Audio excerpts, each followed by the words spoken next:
কিয়ামতের ওই কঠিন দিনে তোমার বাড়ি কাজে লাগবে না, তোমার গাড়ি কাজে লাগবে না, তোমার সংসার কোনো কাজে লাগবে না। এই যুবকেরা, তরুণেরা, হ্যাঁ ডাক্তার বানাও, উকিল বানাও, জজ বানাও, আমি বিরোধী করছি না, কিন্তু মনে রাখবে তোমার ডাক্তার ছেলে কিয়ামতের দিন নফসি নফসি করবে, তোমার জজ ছেলে কিয়ামতের দিন নফসি নফসি করবে, তোমার ভিআইপি ছেলে নফসি নফসি করবে। যাকে সব সময় গাফলতি করো কেন, সে তো 2500-3000 বেশি আনতে পারে না। মনে রাখবে কবরে যখন চলে যাবে ডাক্তার ফাতিহা করতে যাবে না, তোমার জজ ফাতিহা করতে যাবে না, তোমার এমন করে ভিআইপি ছেলেটা যাবে না, যাবে কে? তোমার আল্লাহর কালাম পড়া ছেলেটা যাবে, যে সূরা ফাতিহা পড়বে, সূরা ইয়াসিন পড়বে, এমন করে দরুদ শরীফ পড়ে চোখের পানি ফেলে তোমার জন্য কাঁদবে। আল্লাহ আমার আব্বা জান, আমার আম্মা জান, আল্লাহ পাক জানি না কবরে কি হালে আছে, আল্লাহ আপনি ক্ষমা করে দিন। আল্লাহ এই যুবক শুনো, আল্লাহর কোরআন জানাচ্ছি, নবীর হাদিস জানাচ্ছি, তোমার এই হাতের দোয়াকে আল্লাহ বৃথা দেবে না। তোমার হাফেজ বাচ্চা দোয়ার ওসিলা করে তোমার কবরে যদি আযাব হয়ে থাকে, ওই সওয়াব যেতে যেতে যেতে যেতে যেতে একদিন না একদিন ওই কবরের আযাবকে আল্লাহ পাক মাফ ক্ষমা করে দেয়।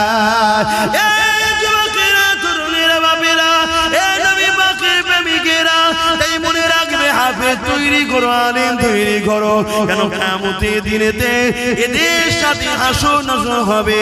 নবী আমার বুখারীর মধ্যে জানিয়ে দিলে, এই দুনিয়ার মানুষেরা আলমারু মা মান আহাব্বা, দুনিয়ায় যে যাকে ভালোবাসবে সে তার সঙ্গে হাসর নাসর হবে। এই কোরআনকে মহব্বত করো, কোরআনকে পিয়ার করো। নিজে পড়তে তো আর পারলে না, কমসে কম একজন উপযুক্ত কাউকে তৈরি করো। সেটা যদি নিজের বাচ্চা হয় আর উত্তম, নিজের বাচ্চা যদি না পারো, অন্যের বাচ্চা হচ্ছে তো কি হয়েছে, সে তো আমারই নবীরই একটা উম্মতেরই সন্তান, আমারই একটা নবীর উম্মতেরই তো বাচ্চা। সে যদি কোরআনের হাফেজ হয়, তার সঙ্গে আমার রক্তের কোনো প্রয়োজন নাই, কেন রক্তের সম্পর্ক নিঃশ্বাস পর্যন্ত, ইমানের সম্পর্ক আল্লাহর জান্নাত পর্যন্ত। রক্তের সম্পর্কে ঝগড়া হয়, রক্তের সম্পর্কে লেনদেন মারপিট হয়, রক্তের সম্পর্কে জমি জায়গার ভাগ বন্টন হয়, রক্তের সম্পর্কে ফিতনা বাজার হয়, কিন্তু ইমানের সম্পর্কে কোনোদিন ঝগড়া হয় না, মারপিট হয় না।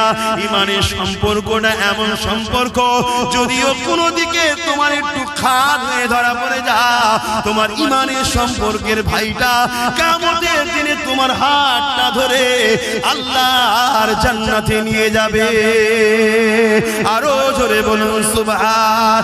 এই যুবকেরা, তরুণেরা, তাই আরেকটা কথা বলি শোনো, কিয়ামতের দিনে যখন আল্লাহ বিচারের দিন করবে, ওই দিনে কোরআনকে আল্লাহ সুন্দর করে সাজাবে। দুনিয়ায় যে ছাপা কোরআন রয়েছে, এটা নয়, লাউহে মাহফুজে যেটা রয়েছে, সেই লাউহে মাহফুজের মধ্যে যা লেখা আছে, ওই লেখা কিন্তু এই কোরআনের মধ্যেই রয়েছে। 27 বছর ধরে আমার নবীর উপরে একটার পর একটা বার, একটার পর একটা করে এইভাবে নবী পাক সাল্লাল্লাহু আলাইহি ওয়াসাল্লামের উপরে এসেছে। এই যুবকেরা, তরুণীরা, বাপেরা, কিন্তু এটা সেই কোরআনেরই অংশ ছাপা, কিন্তু অরিজিনাল যেটা লাউহে মাহফুজে রক্ষিত রয়েছে, ওইটাকে আল্লাহ সুন্দর করে সাজাবে, তাকে চলার ক্ষমতা দেবে, সে আল্লাহর আরশে আজিমে নিচে চলতে থাকবে। আল্লাহ পাক তাকে জিজ্ঞাসা করবে, আমার কালামুল্লাহ, আজ কি আপনি কিছু চাইবেন আমার কাছে? ওই সময় আল্লাহর কালাম কোরআন বলতে লাগবে, আল্লাহ দুনিয়ায় একজন লোক আমার বড় বিরোধী করেছিল, আবার একজন লোক আমাকে মহব্বত করে সিনার মধ্যে যত্ন করে রেখে দিয়েছিল, একজন লোক আমাকে মিটাবার জন্য মাদ্রাসাগুলোকে ব্যান করেছিল, আবার একজন লোক কাঠের পয়সা খরচ করে ওই মাদ্রাসাকে প্রতিষ্ঠিত করে ওখানে আপনার বান্দাদেরকে ভর্তি করে তাদেরকে কোরআন শিখিয়েছে, তারা সিনার মধ্যে রেখে দিয়েছিল। হে আল্লাহ, একদল লোক কোরআনকে মিটাতে চেয়েছিল, কোরআনের বিরুদ্ধে মিথ্যা বলেছিল, আবার একদল লোক কোরআনের পক্ষে আওয়াজ তুলেছিল। আলহামদুলিল্লাহ, আমি মনে করি করি কোরআন সেদিন আমার বিষয়ও বলবে।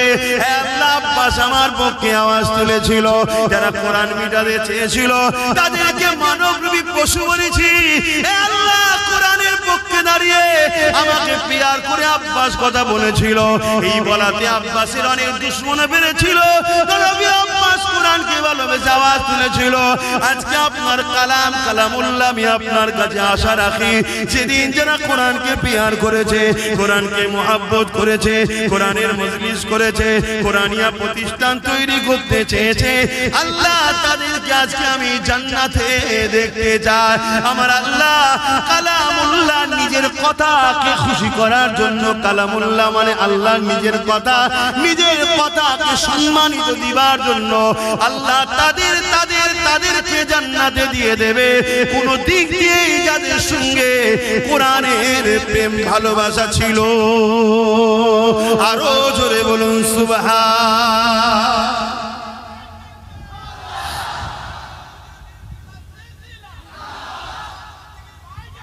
ভাইরা আমার, তাহলে কোরআনের জন্য আমরা আছি না নাই?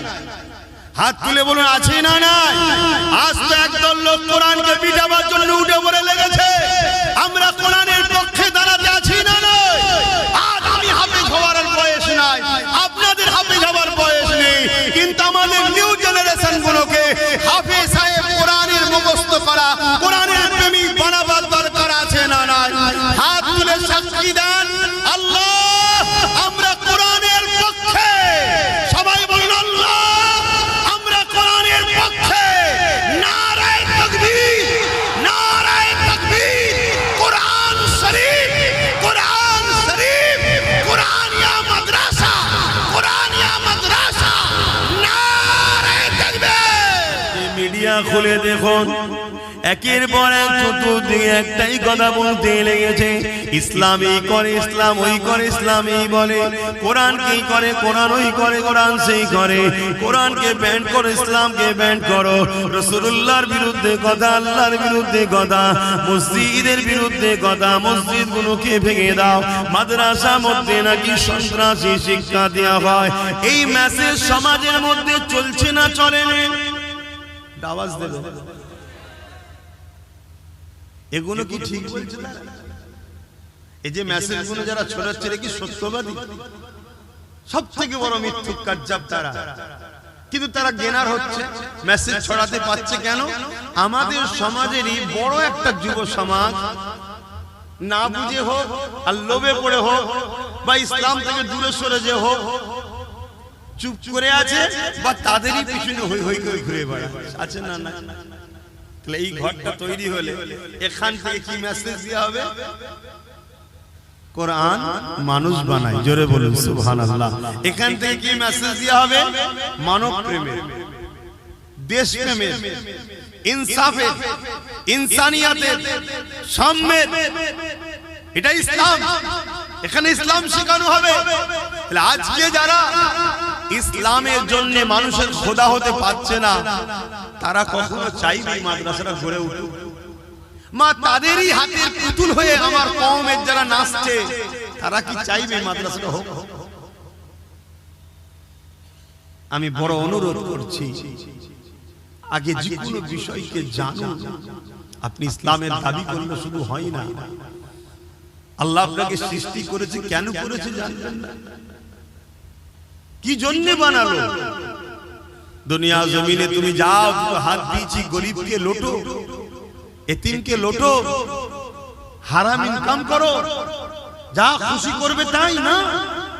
আল্লাহ দুটো হাত দিয়েছে কেন জানবেন না? দুটো পা দিয়েছে কেন জানবেন না? আপনাকে আল্লাহ কুকুর না বানিয়ে, গরু ছাগল গাধা না বানিয়ে আশরাফুল মখলুকাত কেন করলো জানবেন না? বাপেরা, নওজোয়ান তরুণেরা, এই জানাটা আপনি কোনো কলেজ, স্কুল, ভার্সিটিতে পাবেন না। আপনি ডাক্তার হতে পারবেন, আপনি ইঞ্জিনিয়ার হতে পারবেন, আপনি জজ হতে পারবেন, আপনি পুলিশ হতে পারবেন, আপনি বড় বড় পলিটিক্যাল সায়েন্স পড়ে রাজনীতিবিদ হতে পারবেন, কিন্তু আপনার উত্তম আখলাক, উত্তম চরিত্র ওখান থেকে পাবেন না। যে জন্য আল্লাহ সৃষ্টি করেছে, উত্তম আদর্শওয়ালা মানুষ হতে গেলে ওই শিক্ষা না খেয়ে কোরআনের শিক্ষা নিতে হবে। কেননা দুনিয়া জমিনে কোরআন এমন একটা কিতাব, জালিকাল কিতাব লা রাইবা ফি, এর মধ্যে ভুল তো দূরের কথা, এর মধ্যে কোনো সন্দেহ নাই। আপনি জানেন কি জানি না, পৃথিবীর বুকে কয়েক মিলিয়ন বিলিয়ন কোটি ডলার টাকা খরচ করে করে প্রতি বছরে কোরআনের রিসার্চ করতে চলেছে। দুই কারণে রিসার্চ হতে লেগেছে, এক কোরআনের ভুলবার করার জন্য, আর এক কারণটা হলো কোরআনের মধ্যে জমিনের তলার গোপন রহস্য রয়েছে, কোরআনের মধ্যে প্লেন আবিষ্কারের রহস্য রয়েছে, কোরআনের মধ্যে সায়েন্স রয়েছে, ম্যাথমেটিক্স রয়েছে, কোরআনের মধ্যে দর্শন রয়েছে, ফিলোসফি রয়েছে, কোরআনের মধ্যে আপনি টেকনিক্যাল বিজনেস সব কিছু রয়েছে। এই কোরআন থেকে বিশ্ব গবেষণা করে তারা আসমানে চলে যাচ্ছে, চাঁদে চলে যাচ্ছে, সেই জন্য তারা রিসার্চ করতে লেগেছে। আর এক কারণে রিসার্চ হতে লেগেছে, এই কোরআন মানুষকে হিদায়েতের রাস্তা দেখায়, সত্যের রাস্তা দেখায়। এই মানুষের খোদা যারা হতে চাইছে, তারা কোরআনকে মিথ্যা প্রমাণ করতে পারলে তাহলে দুনিয়া জমিনে কোরআনকে কেসের মাধ্যমে বন্ধ করে দেবে। কিন্তু আল্লাহ শুকরিয়া আদায় করে বলি, ১,৫০০ বছর ধরে দুনিয়ার হাজারো জালিম চেষ্টা করছে, হাজারো মানবরূপী পশু চেষ্টা করছে, তারা চেষ্টা করে করে করে করে কেউ কেউ স্বীকার করে নিয়েছে এই কোরআনের মধ্যে ভুল তো দূরের কথা, এই কোরআনের মধ্যে কোনো ভুল তো নাই। ভুল একটা পেয়েছি রিসার্চ করতে গিয়ে, ওটা আমার মধ্যে, আমি কোরআনকে এখনো না মেনে আছি, এটাই ভুল। তাই তারা দলে দলে ঈমানের কালেমা পড়ে মুসলমান হয়ে যাচ্ছে। আরো জোরে বলুন সুবহান।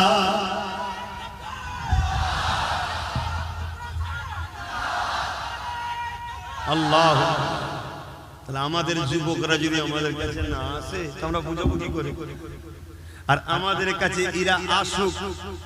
দুনিয়ায় যারা তোমাদের খোদা হতে চাইছে, তারা কখনো চাইবে? কথা বলো, চাইবে না। তারা হাজারো দিক দিয়ে আমাদের বিরুদ্ধে, যেমন কোরআনের বিরুদ্ধে মিথ্যা প্রচার করছে, রাসূলুল্লাহর বিরুদ্ধে মিথ্যা প্রচার করছে, দ্বীনের বিরুদ্ধে মিথ্যা প্রচার করছে, তারা হাজারো দিক দিয়ে আমাদের বিষয়ে মিথ্যা প্রচার করছে, যাতে করে তোমরা উলামাদের কাছে না যাও, যাতে করে তোমরা মাদ্রাসা মসজিদে দান না করে ফেলো, যাতে করে তোমাদের এখান বা বিভিন্ন জায়গায় মাদ্রাসা না গজিয়ে ওঠে। খুব ভালো করে বোঝো, আমার দেশের উত্তর প্রদেশে ২৫,০০০ মাদ্রাসাকে ব্যান করে দেওয়া হয়েছে। জানো কত? ২৫,০০০। কারণ কি? জীবনে একটা দেখাতে পারবেন যে মাদ্রাসা থেকে পড়াশোনা করে কোন ছেলে তার মাকে বৃদ্ধাশ্রমে দিয়েছে? কথা বলে। বৃদ্ধাশ্রমটা বিজনেস না বিজনেস নয়? বৃদ্ধাশ্রম যারা করে এটা বিজনেস না বিজনেস নয়? জোরে বলুন, বিজনেস। মুসলিম সমাজের মধ্যে যদি কেউ কোন মাকে বৃদ্ধাশ্রমে দিয়েছে, সে কখনো জান্নাত যাওয়া তো দূরের কথা, জান্নাতের খুশবু পাবে না। সে যত বড়ই নামাজি হোক, হাজি হোক, মুফতি হোক, মৌলানা হোক, যাই হোক, ওর মা যদি কোনোদিন ওর ব্যবহারে একবার তাম পৃথিবীর মলি সাহেবকে দোয়া করি, ওকে জান্নাতে কেউ ঢুকাতে পারবে না।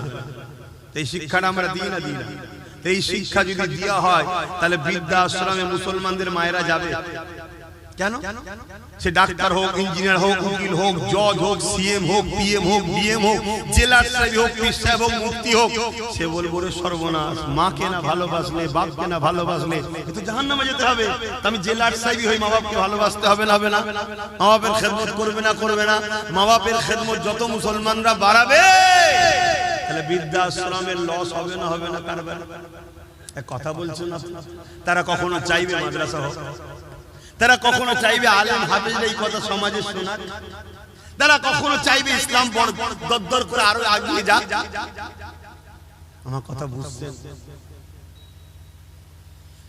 বাবেরা নওজোয়ান তরুণেরা, ইসলাম আমাদেরকে ইনসাফ শিখিয়েছে, ইসলাম আমাদেরকে ইনসানিয়াত শিখিয়েছে, কোরআন আমাদেরকে মানবতা শিখিয়েছে, কোরআন আমাদেরকে ইনসানিয়াত শিখিয়েছে, নূর নবী আমাদেরকে একত্ববাদ আল্লাহ চিনিয়েছে, আমাদের ঘরে নিজেদের মালিককে চিনিয়েছে।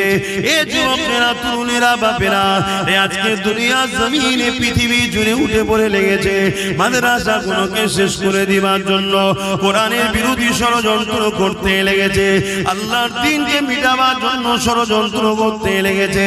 এটা আজকে নতুন নয়, এর আগেও হয়েছিল। যেমন চিঙ্গিস খান নাম শুনেছে, সে অনেক চেষ্টা করেছিল আমার রাসূলুল্লাহ দ্বীনকে মিটিয়ে দেবে। একটা দুটো নয়, আলেম উলামা মিলিয়ে 1 কোটির উপরে মুসলমানকে হত্যা করেছিল। সে ভেবেছিল বাগদাদের জমিনকে উজাড় করে দেবো, মুসলমান শেষ করে দেবো, আলেম মুফতি শেষ করে দেবো। মাদ্রাসাগুলোতে আগুন ধরিয়ে দিয়েছিল, মসজিদগুলোতে আগুন ধরিয়ে দিয়েছিল। সে চেয়েছিল বিশ্ব থেকে ইসলামকে মুছে দেবো। আজানটা হয়ে যাক, আমাদের 4:30 পর্যন্ত আলোচনা হবে, তারপর এখানে নামাজ হবে, মসজিদের টাইমে হবে। মসজিদের মাইকটা বলেছিলাম আজানের পরে কেটে দেবে।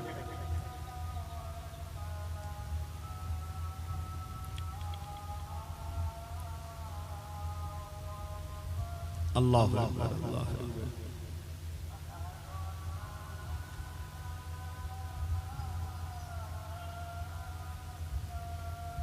সাইয়্যিদনা মাওলানা মুহাম্মদ ওয়া আলা আলিহি।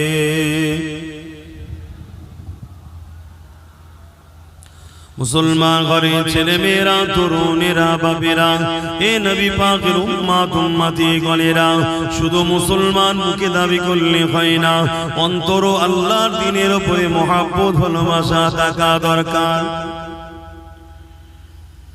এ নওজোয়ানেরা, যুগে যুগে একদল জালিমরা চেয়েছে তারা আল্লাহ দ্বীনকে জমিন থেকে মিটিয়ে দেবে। কেন? তারা মানুষের খোদা হতে চেয়েছে, মানুষকে লুটতে চেয়েছে। ইসলাম সর্বসময় মানুষের পক্ষে কথা বলেছে, ইনসাফের পক্ষে কথা বলেছে, ইনসানিয়াতের পক্ষে কথা বলেছে। ইসলাম শিক্ষা দিয়েছে মানুষ গরিব হলো তার উপরে জুলুম করা যাবে না, কালো হলো ফর্সা তার উপরে জুলুম করতে পারবে না।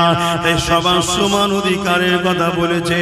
এই জন্য যুগে যুগে একদল জালিমরা ক্ষমতার জোর দেখিয়ে ইসলামকে মুছার চেষ্টা করেছে। তাদের মধ্যে একজনের নাম হলো চিঙ্গিস খান। সে চেয়েছিল পৃথিবীর জমিন থেকে ইসলামকে মুছে দেবো। এই বাগদাদের মাদ্রাসাগুলোতে আগুন ধরিয়ে দিয়েছিল, মসজিদগুলোতে আগুন ধরিয়ে দিয়েছিল। 1 কোটির উপরে মুসলমান আলেম উলামা সহ মেরে দিয়েছিল, হাফেজ কোরআন গুলোকে মেরে দিয়েছিল। কেন? তারা চেয়েছিল কোরআন যদি কিতাব গুলোকে পানিতে ফেলে দেওয়া হয়, পুড়িয়ে দেওয়া হয়, কিন্তু হাফেজ সাহেব যদি রয়ে যায় আর আলেম যদি রয়ে যায়, হাফেজ তেলাওয়াত করবে আর আলেম হুবহু নকল করে তৈরি করে দেবে। এই যুবকেরা, তরুণেরা, তাই হাজারো চেষ্টা করে 1 কোটির উপরে মানুষ মেরে মসজিদ মাদ্রাসা গুলোতে আগুন দেওয়ার পরও সে মিটে গেছে। দুনিয়া তাকে স্মরণ করে না, তার অস্তিত্ব দুনিয়াতে নাই, তার উত্তরসূরি দুনিয়া জমিনে নাই। কিন্তু মনে রাখবেন, পৃথিবীর জমিনে আজ লাখো লাখো হাফেজে কোরআন আছে, লাখো লাখো আলেম আছে, লাখো লাখো মুফতি মাওলানা রয়েছে, লাখো লাখো মসজিদ মাদ্রাসা আছে। 250 কোটি মুসলমান পৃথিবীতে রয়েছে।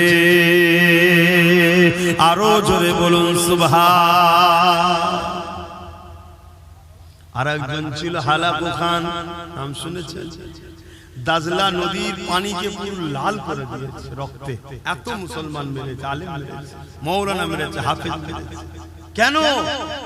এরা মানুষের প্রভু হতে চেয়েছে, কিন্তু ইসলাম এদের বাধা হয়ে দাঁড়িয়েছে। এরা জুলুমের সাম্রাজ্য তৈরি করতে চেয়েছে। গরিবকে পোকা মাকড়ের মতো হত্যা করব, কোনো বিচার হবে না, ইনসাফ হবে না।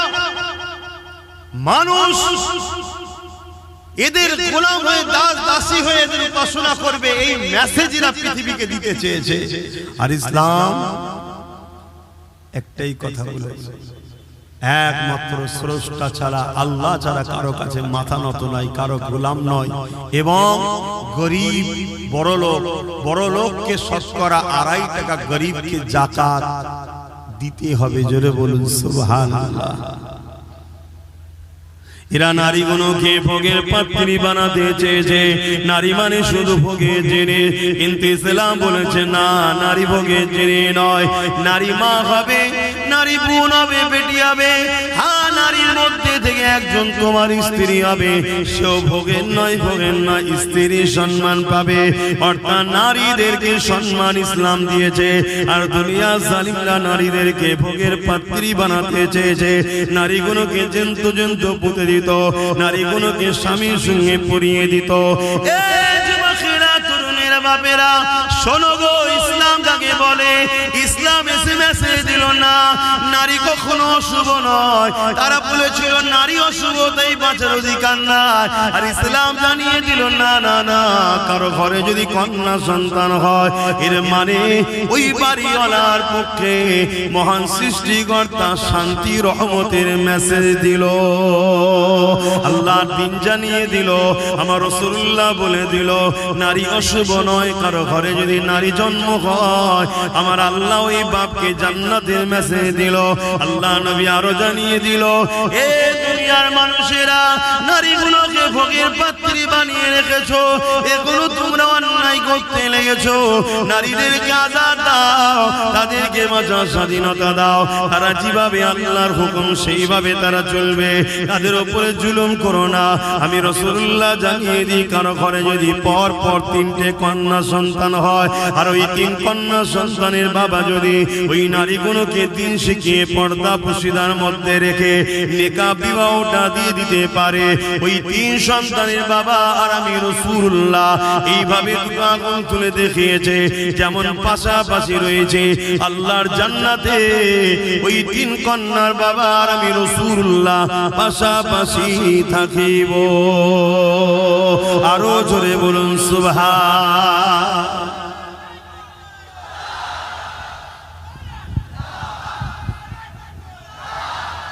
তাহলে যারা নারীকে ভোগের পাত্রী মনে করে, যারা নারী দেহ শোষণকারীদের ঘরে আড়াল করতে চায়, যারা নারী রেপ হয়ে গেলে ওই আসামিদের ঘরে নিজের ঘরে আশ্রয় দিয়ে বাঁচাতে চায়, তারা কখনো ইসলাম বেঁচে থাকতে চাইবে? তারা কখনো ইসলামের শিক্ষা কেন্দ্র মাদ্রাসা হোক চাইবে? আর তাদেরই হাতের পুতুল আমার ঘরের ছেলে যারা হয়ে গেছে, তারাও তাদের সুরে সুর মিলাবে না, মিলাবে না। কিন্তু আমার ঘরের ছেলেরা জানে না যে কবর কত ভয়ানক। আমার ঘরের ছেলেরা জানে না আখিরাতটা কত ভয়ানক। আমার ঘরের ছেলে জানে না এই যৌবন চিরস্থায়ী নয়। তোমার আব্বার দিকেই দেখো না, তোমার দাদা দাদির দিকে দেখো না, তোমার নানা নানির দিকে দেখো না, লড়তে পারছে না। একটা সময় সব ক্ষমতা ছিল, আল্লাহ সব নিচ্ছে। অতএব আমার যুবকরা, এই যৌবনের বয়সে কিছু করো আল্লাহর জন্য, দিনের জন্য করে যাও। ওটা আল্লাহর রাহে করবে, তোমার আখিরাতের ব্যাংকে জমা থাকবে, ওখানে তুমি কামিয়াবি হবে। জোরে বলুন সুবহানাল্লাহ। কিছু যদি করতে না পারো, যারা করছে তাদের দলকে ভিড় করে তাদের সঙ্গে জুড়ে থাকো। ভিড়ও একটা সাপোর্ট না, সাপোর্ট না কথা বলে। 10টা লোক আর 10,000 লোক, 10,000-এর মধ্যে 999 হয়তো চুপচাপ দাঁড়িয়েই আছে, কিন্তু তারপরও দূর থেকে কেউ দেখে কি বলবে, অনেক আছে। এটাও কিন্তু তোমারই ওসিলা, তোমার ওসিলা তো অবদান আছে না না। এজন্য ইসলাম বলেছে কোন বাতিলদের মিটিং মিছিলে জলসা মাহফিলে যেও না, ইসলাম বিরোধীদের কর্মকাণ্ডে অনুষ্ঠানে যেও না, কোরআন বিরোধী মজলিসে যেও না, দিন ইসলামের মিটানোকারী জালিমদের মিটিং মিছিলে যেও না। কেন গেলে ভিড় হবে, ভিড় হওয়া মানে তাদেরকে আরো অন্যায় করার উৎসাহিত তুমিও করছো, এর জন্য তুমিও আসামি, জাহান্নামে যাবে। আমার হয়তো অনেক যুবক ভাববে, তোর বাবু যখন মরবো তখন দেখবে। কি দেখবে সোনার ভাই আমার, কি দেখবে? এক্ষুনি যদি হাতটা বুড়া হয়ে যায়, এক্ষুনি যদি একটা পেন শুরু হয়ে যায়, লাপালাপি করে শুয়ে পড়বে, দু চারজন ধরে ধরে নিয়ে যাবে, কাঁদেই হয়তো মরণ হয়ে যাবে। কোনো গ্যারান্টি আছে শরীরে? মরণ হয়ে যাবে। সন্ধ্যের পরে হোক, ঈশার পরে হোক, জানাজা হয়ে যাবে। কবরে তো সবাই দিয়ে আসবে চোখের পানি ফেলে, আহা মা কাঁদবে, বাপ কাঁদবে, কবরে মাটি মঞ্জিল দিয়ে গ্রামবাসী চলে আসবে। এক সপ্তাহ যেতে না যেতে মাও ভুলে যাবে, বাপও ভুলে যাবে, পাড়া প্রতিবেশী ভুলে যাবে। হালকা বয়স যদি হয়, বিবি যদি থাকে, সেও নতুন সংসারের জন্য ভাববে, সন্তানের ভবিষ্যতের জন্য ভাববে। আর সন্তান যদি না থাকে তা আরো মিটে গেল, আরো তাড়াতাড়ি চলে যাবে। কি আমার কথা ভুল হচ্ছে? এটা হাকিকত নাকি? কিন্তু তোমার কবরে কি হচ্ছে জানো? যদি তুমি ইসলামের অনুসারী না হয়ে যেতে পারো, তুমি যদি আল্লাহ ও রাসূলের বিধান মেনে চলে যেতে না পারো, তুমি যদি রাসূলুল্লাহর মহব্বত হৃদয়ে না রেখে যেতে পারো, নবী পাকের আদব যদি হৃদয়ে রেখে না যেতে পারো, তুমি যদি রাসূলুল্লাহ দ্বীনের পক্ষে না দাঁড়িয়ে যেতে পারো, এ যুবকেরা, তরুণীরা, বাপেরা, ওই কবরের জমিনে 99টা সাপ দেওয়া হবে, জাহান্নামের একটা গর্ত করে দেওয়া হবে। এ যুবকেরা, সেই জায়গায় তোমাকে আমাকে থাকতে হবে। আল্লাহ তোমাকে আমাকে হেদায়েত দেন, মাফ করে দেন, বলো আমিন। কতটা ভয়ানক হবে! ওই জায়গায় তোমার পাশে কেউ দাঁড়াবে না, তোমার দুনিয়ার দরদি দাদা দিদি কেউ দাঁড়াবে না, তোমার দুনিয়ার দরদি কোন নেতা লিডার দাঁড়াবে না, দুনিয়ার দরদি তোমার দুনিয়াদার প্রভু যারা সাজার স্বপ্ন দেখছে, তারা তোমার পাশে কেউ দাঁড়াবে না। ওই জায়গায় তোমাকে বিপদে পড়তে হবে। এ দুনিয়ার মানুষ, শুনে রেখে দাও, আমি কোন গল্প কাহিনী কিসসা বলছি না, আমি আল্লাহর কোরআন থেকে বলছি, নবীর হাদিস থেকে বলছি। পৃথিবীর জমিনে বিশ্ববিখ্যাত পণ্ডিত যারা, বিশ্ববিখ্যাত শিক্ষিত যারা, তারা যুগ যুগ ধরে কোরআনের বিরুদ্ধে, হাদিসের বিরুদ্ধে রিসার্চ করতে লেগেছে। তারা রিসার্চ করেছে 20 বছর ধরে, কেউ 30 বছর ধরে রিসার্চ করার পরে তারা নিজেরা বলতে বাধ্য হয়েছে এই কোরআনের মধ্যে কোনো ভুল নাই। এই তারাও দলে দলে ঈমানের কলেমা পড়ে রাসূলুল্লাহর গোলামি করতে লেগেছে। আরো জোরে বলুন সুবহান। তুমি আমি ভাববে না আমার কওমের ঘরের ছেলে তোমরা, আমার নবীর উম্মত উম্মতির ঘরের ছেলে তোমরা, একটু বলবো না? বুঝাচ্ছি আমার যুবকরা, বুঝাচ্ছি, বোঝো বোঝো। কেন কিয়ামত একদিন হবে, কবরে একদিন যেতে হবে, আখিরাতের কথা ভাবো। এ নওজওয়ানেরা, ওয়াল তানজুরু নাফসুম মা কদ্দামাত লিগাদ, প্রতিটা নফসের যে পরকাল নিয়ে ভাবা। আল্লাহর কোরআন জানিয়ে দিল কেন পরকালটা বড় কঠিন হয়ে যাবে। যেদিন কিয়ামতের দিন হবে, ময়দানে মাশর হবে, অর্থাৎ ওই দিনটা হিসাবে দিন, বিচারের দিন। দুনিয়ায় তুমি খুন করেছো, দুনিয়ায় তুমি চুরি করেছো, দুনিয়ায় তুমি ডাকাতি করেছো, দুনিয়ায় তুমি গরিবের উপরে জুলুম করেছো, দুনিয়ায় তুমি এতিমের সম্পদ ছেড়ে নিয়েছো, দুনিয়ায় তুমি গায়ের জোর দেখিয়ে দলবল নিয়ে পরের জমি দখল করে নিয়েছো, দুনিয়ার জমিনে মা বাপকে কষ্ট দিয়েছো, দুনিয়ার জমিনে পাড়া প্রতিবেশীর হক মেরেছো, দুনিয়ার জমিনে রাষ্ট্রের মালকে নিজের মাল মনে করে ভক্ষণ করেছো, দুনিয়ার জমিনে এতিমের মালকে নিজের মাল মনে করে খেয়েছো, দুনিয়ার জমিনে তোমার দাদাগিরির সামনে কেউ দাঁড়াতে পারে না। বা যদিও দুনিয়ার আদালতে তোমার বিচার হয়ে থাকে, এই বিচার কিন্তু আসল বিচার নয়। তোমার সৃষ্টিকর্তা রব আল্লাহ তোমার জন্য বিচারের ব্যবস্থা করে রেখেছে। ওই বিচারের দিনটা হলো কিয়ামতের দিন হবে। কিয়ামতের দিন সবাইকে তোলা হবে। তুমি যদি মনে করো মারা যাবার পরে সব শেষ হয়ে গেল, তাহলে তোমার তো আল্লাহর পাওয়ারের উপরে ঈমান নাই, আল্লাহর ক্ষমতার উপরে বিশ্বাস নাই। আল্লাহকে তুমি তাহলে এখনো চিনতে পারোনি। আল্লাহর ক্ষমতাকে যে অস্বীকার করে, আল্লাহকে যে চিনতে পারলো না, তার মধ্যে ঈমান আর কোথায় রইল? সে যতই মুসলমানের ঘরের ছেলে বলো, হাজির ঘরের ছেলে বলো, পীরের ঘরের ছেলে বলো, তার মধ্যে ঈমান বলে তো কিছু নয়। মনে রাখবে আমার আল্লাহ আবার উঠাবে, সুম্মা নুফিকা উখরা ফাইযা হুম কিয়ামুন ইয়ানজিরু। সূরা জুমার 68 নম্বর আয়াত। যে কোরআনী মাদ্রাসাতে শিক্ষা দেওয়া হবে, এই যুবকেরা তরুণেরা ওই দিনে আল্লাহ পাক যেমন নাগল দিলে জমিন থেকে আলু ওঠে বা বিভিন্ন চাষের জিনিস আপনারা উঠান, ওই সময় জমিন ফেটে গিয়ে মানুষগুলো উঠতে থাকবে। ওই কিয়ামতের দিনে আল্লাহ পাক সবাইকে দাঁড় করাবে। এ যুবক আল্লাহকে ভয় করো, এ যুবক নবীর সুন্নতে জিন্দেগি কাটাও, এ যুবক তওবা করে ফিরে আসো। গান তোমার মাকসাদ নয়, যাত্রা তোমার জায়গা নয়, সিনেমা তোমার ঘর নয়। তোমার ঘর হবে মসজিদ, তোমার স্থান হবে মাদ্রাসা, আর তোমার সোবত হবে আলেমদের দরবার। মনে রাখবে এত শান্তি তুমি পাবে, আখিরাতেও শান্তি পাবে। আজকে তুমি কোরআন ছেড়ে দিয়ে, রাসূল ছেড়ে দিয়ে, মাদ্রাসা মসজিদ উলামা ছেড়ে দিয়ে বুকে হাত দিয়ে বলো তোমরা কেউ কি শান্তিতে সংসারে আছো? কেন নাই ভেবেছো কখন? আসো, ফিরে আসো যুবক। এই রং তামাশা এনেছো না, এটা রঙিন দুনিয়া।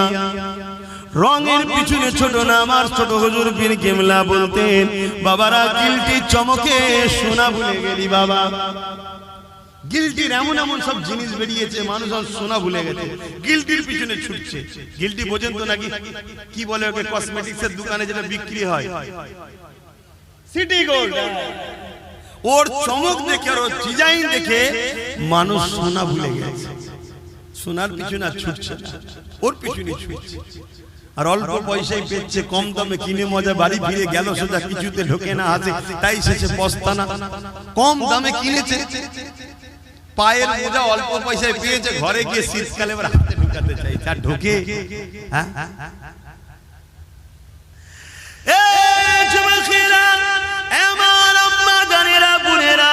দুদিনের দুনিয়ায় আল্লাহ আমাদেরকে পাঠিয়েছে, এটা পরীক্ষার হল। আখিরাত হলো আমাদের পরীক্ষার জায়গা, ওখানে আল্লাহ পাক রেজাল্ট আউট করবে। এখানে পরীক্ষার জন্য পাঠিয়েছে, বিচারের দিন রেজাল্টের ফয়সালা হবে। কোথায় হবে? ময়দানে মাশর, যে জায়গার নাম। ওই দিনটা কেমন হবে একটু শুনে রেখে দাও। আল্লাহর কোরআন জানাচ্ছে কানা মিকদারু 50 আলফ সানাতে। কোরআন জানাচ্ছে যে কোরআনে কলম চালাবার ক্ষমতা পৃথিবীর কারো হয়নি, জের জবরকে চেঞ্জ করার পর্যন্ত ক্ষমতা হয়নি। পৃথিবীতে হাজারো কিতাব আছে, প্রতিটা কিতাবের লেখক লাস্টে লিখে দেয় যদি কোনো ভুল নয়া নজরে পড়ে সংশোধনের জন্য ধরিয়ে দেবেন। এই বলে তো নাকি? প্রত্যেকটা কিতাবের লাস্টে দেখবেন লেখা থাকে ভুল মার্জনা করিবেন, যদি ধরা পড়ে, নজরে পড়ে ধরিয়ে দেবেন, পরের সংকলনে সংযোজন করে দেওয়া হবে, তাই তো নাকি? আর কোরআন প্রথমে কি বলছে? ভুল তো দূরের কথা, এতে কোনো সন্দেহ নেই, এই বিশ্বাস রেখে পড়া শুরু কর। চ্যালেঞ্জ দিচ্ছি, জোরে বলুন সুবহানাল্লাহ। কেন? সবটা মানুষের লেখা, আর কোরআন কার বাণী? বলুন না গো। আল্লাহ সৃষ্টিকর্তার কখনো ভুল হয়? হ্যাঁ, ওই কোরআন জানাচ্ছে কানা মিকদারু 50 আলফ সানাতিন। একটা দিন আল্লাহ বানাবে, যে দিনটা লম্বা হবে দুনিয়ার 50,000 বছরের দিনের নাই। দুনিয়ায় 50,000 বছর দিন যত সময় হবে, ময়দানে মাশরে বিচারের দিনে একটা দিন হবে 50,000 বছরের দিনের নাই। ওই দিনেতে তোমাকে আমাকে সবাইকে দাঁড়াতে হবে। কোথায় দাঁড়াবে তুমি আমি কি জানি? মাথার এক বেগ দেখতে লেখা তো করে আল্লাহ সূর্য নামিয়ে দেবে। শোনো শোনো, আল্লাহর দিনের কথা শোনো। মাথার এক বেগ দেখতে লেখা তো করে আল্লাহ সূর্যকে নামিয়ে দেবে। এই শীতের আবহাওয়া সূর্য আমাদের গায়ে লাগলে সহ্য করতে পারা যাচ্ছে না। সেদিন মাথার এক বেগ দেখতে লেখা তো করে সূর্য নেমে যাবে। সূর্য বর্তমান কোটি কোটি মাইল দূরে রয়েছে। সেদিন মাথার এক বেগ দেখতে লেখা তো করে আল্লাহ নামিয়ে দেবে। সূর্যের বর্তমান যে তাপ আছে কোটি কোটি মাইল দূর থেকে লাগছে, এতে সহ্য করতে পারছি না। সেদিন সূর্যের 12 গুণ তাপ বেড়ে যাবে। মাথার এক বেগ দেখতে লেখা তো করে দাঁড়িয়ে যাবে। এ যুবক, তোমার কি একটু ভয় হয় না? হ্যাঁ, শয়তানি ধোকায় পড়ে, দুনিয়াদারির পাল্লায় পড়ে ভুল কখনো হয়ে যায়, কিন্তু এত গাফলতি কেন রে যুবক? তোমার যদি এখনই মৃত্যু হয়ে যায়, তুমি তো আর ফিরে আসার রাস্তা পেলে না, তোমার তো পরিবর্তনের আর কোনো সুযোগ রইল না। কি হবে সেই দিনে তুমি কি কখনো চিন্তা করো না? সেই দিন কোনো দাদাগিরি চলবে না, কোনো নেতার নেতৃত্ব চলবে না। ওই দিনে সমস্ত নবীরা বলবে নফসে নফসে নফসে নফসে নফসে। তাহলে তোমার আমার দশাটা কি হবে দেখো। তোমার আমরা যাদের পিছনে ঘুরে বেড়ায়, যাদের জন্য জিন্দেগি কুরবান করে দেয়, যাদের পিছনে টাইম গুলোকে নষ্ট করে কাটিয়ে দাও, যারা তোমাদের ক্ষমতা নিয়ে মসজিদ মাদ্রাসাকে উজাড় করতে লেগেছে, মনে রাখবে সেই দিনে এই জাহান্নামী গুলো তোমাদের কিছুই করতে পারবে না। তাদেরকে তোমরা খুঁজো পাবে না, কেননা তারা বেহিসাব। যেমন অনেক মানুষ জান্নাতে যাবে, এই জাহান্নামী গুলো বেহিসাব জাহান্নামের দরজার গোড়ায় আগিয়ে যাবে।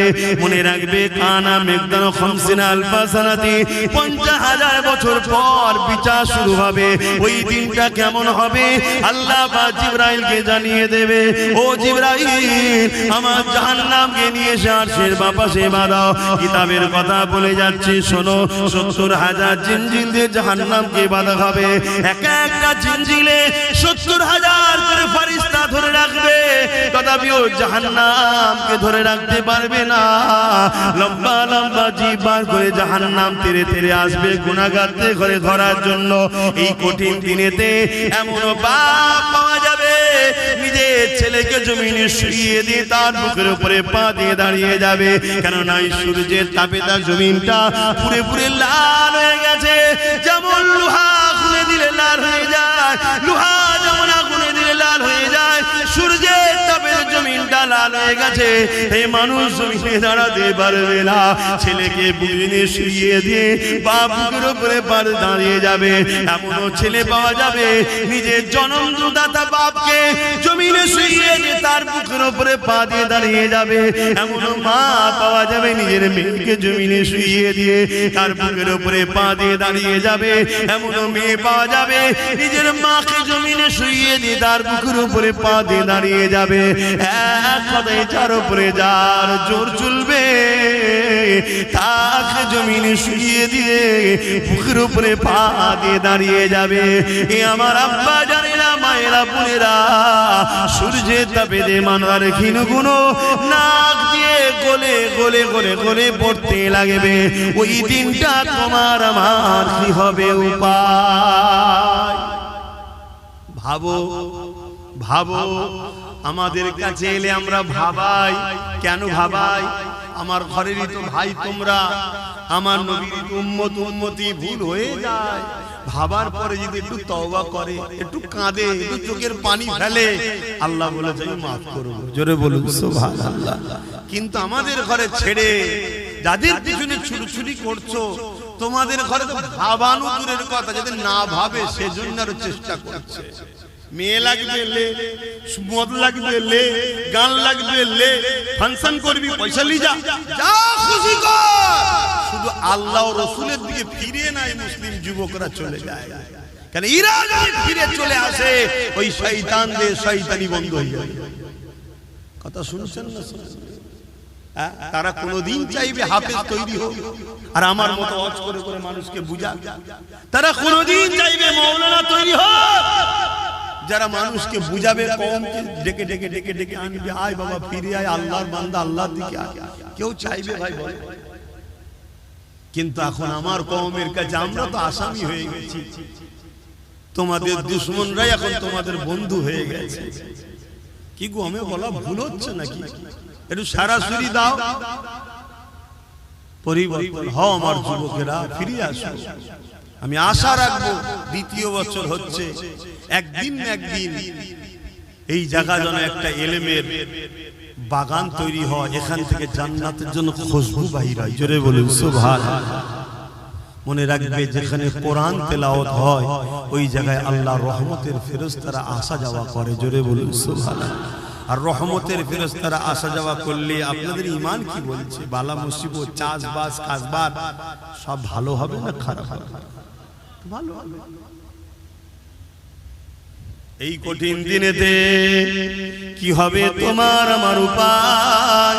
এই কঠিন দিনেতে যারা হাফেজ হাক্কানি হবে, তাদেরকে যখন জান্নাতে আল্লাহ যেতে বলবে, যান আপনাদের এখানে দাঁড়াতে হবে না। মন দিয়ে শোনে, বাপের গল্প শোনাচ্ছি, নবীর হাদিস শোনাচ্ছি। এই যুবকেরা, আল্লাহ পাকের হাফেজের কোরআন দিগকে আল্লাহ বলবে, আমার হাফেজ সাহেব বান্দারা, দুনিয়া জমিনে আপনারা আমার কোরআনকে আয়ত্ত করেছে, দুনিয়ার মানুষ আপনাদেরকে অনেক ছোট বড় কথা বলেছে, এই হাফেজ সাহেব হয়ে কি হবে? একে যদি ডাক্তার উকিল জজ করা হতো, কোটি কোটি টাকা ইনকাম করতো, আরে বাপ মাকে হজে পাঠাতো, ভালো মন্দ গাড়ি চাপাতো, অনেক কিছু করাতো, এই হাফেজ সাহেব হয়ে কি আর করবে? ওই তো মসজিদে গিয়ে 2,500-3,000 টাকা নেবে, ছাড়া আর কি পাবে? তথাপিও আপনারা কারো কথায় কান্না দিয়ে, এ হাফেজ সাহেবরা তোমার আমার কোরআন তেলাওয়াত করেছো, আমার কোরআন আয়াত্ত করেছো, দুনিয়াকে আমি চ্যালেঞ্জ দিয়েছিলাম, অর্থাৎ আল্লাহ চ্যালেঞ্জ দিয়েছে। যখন কোরআনের বিরুদ্ধে ষড়যন্ত্র হয়েছিল জাহিলিয়াতের যুগে, আমার আল্লাহ বলেছিল, দুনিয়ার মানুষ আল্লাহ ছাড়া সবাইকে একত্রিত করে কোরআনের একটা আয়াত লিখে দেখাও, তারা পারেনি। এবং আল্লাহ জানিয়েছে, এই কোরআনকে কিয়ামত পর্যন্ত দুনিয়া জমিনে হেফাজতের দায়িত্ব আমি আল্লাহ নিয়ে নিলাম। আমার হাফেজে বান্দারা, তাই তোমরা আমার কোরআনকে, দুনিয়ার কাগজ কলমে তো লেখা রয়েছে, দুনিয়া যদি সেগুলোকে মিটিয়ে দিতেও চাই, তোমরা তাই নিজেদের সিনার মধ্যে আমার কোরআন আয়ত্ত করে নিয়েছিলে। আমার হাফেজে বান্দারা, আজকে তোমাদেরকে এই কঠিন দিনে ময়দানে মাশরে দাঁড়াতে হবে না, তোমরা আমার জান্নাতে চলে যাও, জান্নাতে চলে যাও। ওই সময় হাফেজে বান্দারা বলতে লাগবে, আমার আল্লাহ পাক, আমরা তো জান্নাতে যাব, কিন্তু আমরা হাফেজ হওয়ার জন্য আমাদের পিছনে যারা ওসিলা হয়ে দাঁড়িয়েছিল, কেউ আমাদেরকে জায়গিরি দিয়েছিল, কেউ আমাদেরকে থাকার ঘর দিয়েছিল, কেউ আমাদেরকে মাসে মাঝে খানা খাইয়েছিল, কেউ আমাদেরকে পড়ার জন্য ঘর করে দিয়েছিল, কেউ আমাদের থাকার জন্য ব্যবস্থা করে দিয়েছিল, কেউ আমাদের জামা কাপড় কিনে দিয়েছিল, নানান দিক থেকে সহযোগিতা করেছিল। আল্লাহ তারা তো ময়দানে মাশরে নফসি নফসি নফসি করছে। আল্লাহ তাদেরকে ছাড়া আমরা কেমন করে যাই? তারা যদি আমাদের পাশে না দাঁড়াতো, আমাদের জন্য যদি শিক্ষা কেন্দ্র না করে দিত, আমাদের জন্য যদি জায়গিরি থাকার ঘর না দিত, আমাদের জন্য খাবার যদি ব্যবস্থা না করে দিত, আল্লাহ, তাহলে আজ হয়তো আমরা কোরআন আয়ত্ত করার সুযোগটা পেতাম না। বেশক আপনি স্মরণ করিয়ে রেখেছেন, কিন্তু ওসিলা তো তারা হয়েছিল। আল্লাহ তাদেরকে ছাড়া আমি জান্নাতে যাব না। আমার আল্লাহ বলবে, সাদ্দাকতা, সত্য বলছি এরা। হে আল্লাহর ফেরেশতারা, যাও যাও যাও যাও, এই হাফেজদের কাতারে একজন হাফেজ সাহেবের সাথে 70 জন পর্যন্ত ব্যক্তিকে আমি আল্লাহ মাফ করে দিয়ে জান্নাতি ঘোষণা দিলাম। আরো জোরে বলুন সুবহান।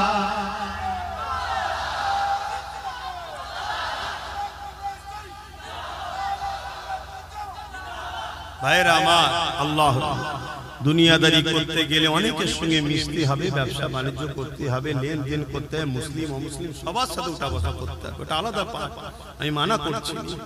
কিন্তু আখিরাতের জন্য আমাদের ভাবতে হবে না। দুনিয়া 60, 70, 80 বছর, 100 বছর, আখিরাত তো শেষ নাই। কথা কিছু বুঝছেন না, বোঝেন না? তাহলে একটা হাফেজে হাক্কানি যদি আমরা বানিয়ে যেতে পারি, কখনো কখনো আমি নিজেও ভাবি, কখনো কখনো শুয়ে শুয়ে ভাবি, যদি কোনো দিকেও আটকে যায়, কিছু তো হাফেজ সাহেব আমি বার করেছি, মানে অর্থাৎ আমার চেষ্টাতে কিছু ছেলে হাফেজ হয়েছে বিভিন্ন জায়গা থেকে। কারো না কাউকে বলো, বাবা আজকে আমার সাথে করে নিয়েছ, এটা কখনো কখনো আমার মনেও হয়।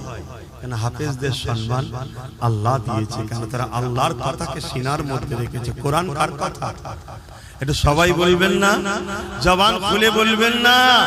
কোরআন হলো কালামুল্লাহ, এটা কোনো বই পুস্তক নয়, কালামুল্লাহ, আল্লাহর কথা। জোরে বলুন সুবহানাল্লাহ। পৃথিবীতে আপনাকে কেউ যদি চিঠি দেয়, আপনার ভালোবাসার কেউ বাপ হতে পারে, ভাই হতে পারে, বিদেশ থেকে চিঠি পাঠিয়েছে, ওই চিঠিকে আপনি খুঁটিয়ে খুঁটিয়ে পড়বেন। কেন আমার ভালোবাসা দিয়েছে, আমার আব্বা দিয়েছে, ভাই দিয়েছে, মা দিয়েছে, স্ত্রী দিয়েছে, আর স্বয়ং আল্লাহ তোমাকে আমাকে একটা চিঠি দিয়েছে 30 পারা কোরআন। ওই কোরআনকে কখনো কি খুঁড়ে খুঁড়ে পড়ার চেষ্টা করেছি? বলো, করতে পারি? ভুল হয়েছে না হয়নি? কিন্তু এই ভুলের খেসারত দিবার তো একটা রাস্তা আছে। কি? আমি একটা ছেলেকে পড়াবো, আমি একটা ছেলেকে পড়াবো, আমি একটা ছেলেকে পড়াবো, এইভাবে সবাই যদি চেষ্টা লি যে একটা করে হাফেজ বানাবো, তাহলে লক্ষ লক্ষ হাফেজ হবে না? হবে না? তাহলে দুনিয়া যতই কোরআনের পিছনে লাগো, অপর দিক দিয়ে আমরা চ্যালেঞ্জের মোকাবেলায় কোরআনের হাফেজ বাড়িয়েই যাব। জোরে বলুন সুবহানাল্লাহ, আরো জোরে বলুন সুবহানাল্লাহ। নারে দিবে তাহলে দরকার আছে না? তাহলে আমি কি ভুল করছি? আপনাদের কি মনে হচ্ছে ভুল করছি?